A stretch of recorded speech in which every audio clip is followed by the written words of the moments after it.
Hi, it's Money44 here, and today I would like to invite you to a review of the T238 Daybreak Tracer with chronograph.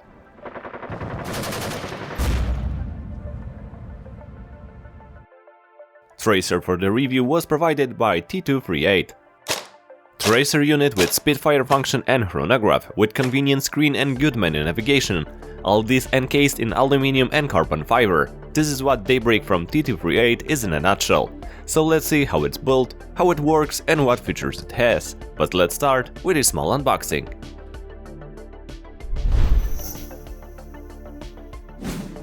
In a white cardboard box with some prints we'll find extensive user manual in Chinese and English, a set of chrome-plated like stickers, Allen key and necessary screws, aluminum adapter from 19 to 60 mm, aluminum adapter for counterclockwise 40 mm thread, USB-C charging cable, and the Daybreak unit itself. Let's take a closer look at it. T238 Daybreak measures 15 cm and weighs about 200 grams, so its dimensions and weight do not differ much from any similar length tracer unit. According to the manufacturer, the tracer should be able to illuminate a maximum of 50 rounds per second, and the chronograph can detect up to 80 rounds per second. The speed measurement range is between approximately 4 and 650 FPS. The built-in 1500 mAh battery should be enough for about 30,000 shots. Daybreak is made of aluminum and carbon fiber. This selection of materials, together with sharp angular shapes, makes a really good impression. The new unit looks really modern, even futuristic.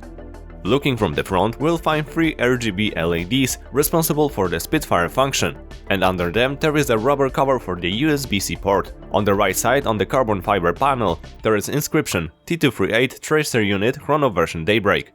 And at the top, the T238 logo TDBK01 inscription. Above it there are buttons and black and white screen. The left panel has no engraving. The aluminum button panel is milled to make the unit slightly lighter. In the back there is 90 mm mounting hole, in which we can use the adapters from the set, which simply need to be screwed with the screws we receive together with the Allen key.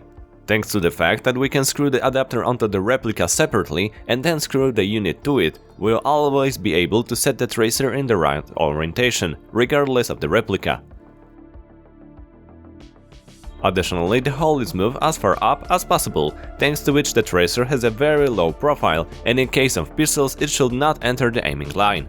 Charging the tracer is quite simple. We open the USB-C port cover and connect our tracer to a power source, in my case a power bank, via a USB-C cable. When the tracer is charging, the red diode inside will light up. When it goes off, the tracer is charged. It's difficult to pull the cap back in the same place, and it's easier to completely detach it and put it back on. Due to the fact that the tracer is equipped with a 1-inch black and white screen and 5 function buttons, operating the tracer is very simple. To turn it on, just press the middle button. Tracer will turn on and show our current settings. The keys around act as the directional keys and the middle key act as a confirmation key. The first screen after starting shows us the readings from the chronograph. By pressing right, we go to the memory screen. During one use, the tracer saves the last 99 chrono results.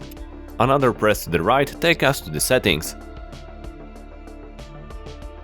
Here we can change whether the chronograph function should be activated, whether the tracer function should be activated, or Spitfire function. Here we also have a choice between Spitfire colors. We can determine the bullet diameter, because the tracer also works with gel blasters and dart guns like Nerf, an important function if we want to calculate the shot power. Next is the weight of the bullet in grams, also important when calculating the power of shot.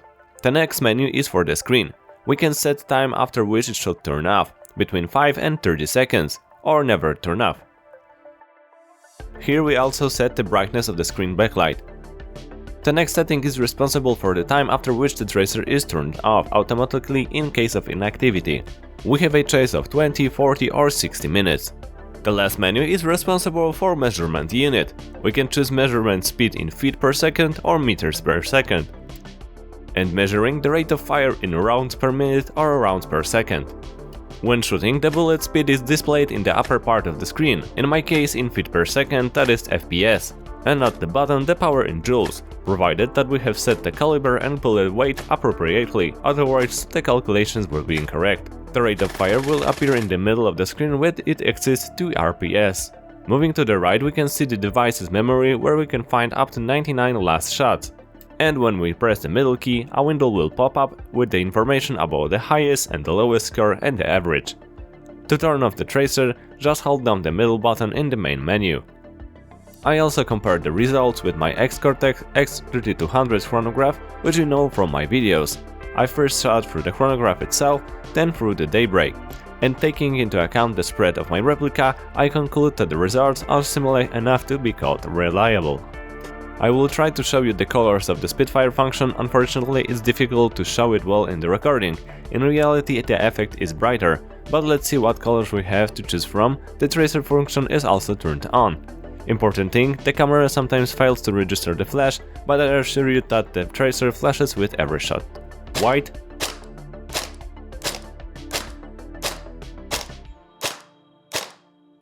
pink, blue, cyan,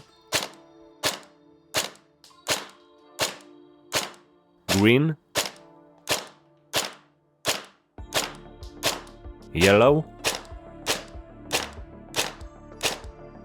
red, dynamic, color changes between shots,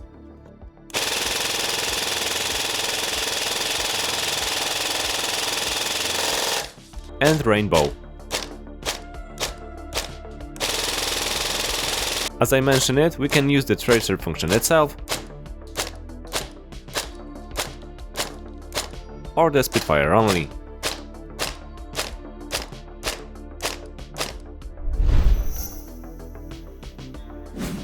T238 Daybreak is an interesting proposition for someone who needs both Spitfire tracer and a chronograph, and does not want to buy these devices separately. Thanks to its style and materials used, the tracer looks really modern, and it's solidly built and has a lot of functions in a rather small package.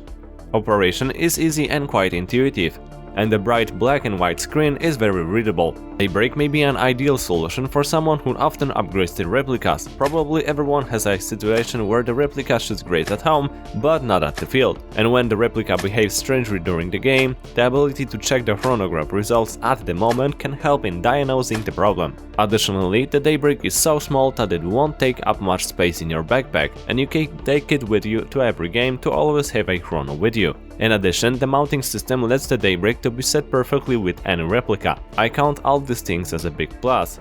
The only disadvantages I see are a minor problem with the USB-C flap and a much bigger problem with the screen. It's not protected in any way, and to be honest, I will be afraid of it being knocked out by being hit by a BB or simply breaking through the bushes. For me, it should have additional protective glass. At the time of making this review, Daybrake is available in the manufacturer's store for $98.88 USD. Link in the video description. That's all for today. Let me know in the comments if you liked today's material and what do you think about the Daybrake T238. And if you already use it, how does it work for you? If you like the material, I encourage you to leave a like and a comment. It will help me a lot on YouTube. But for now, thanks for watching and see you next time.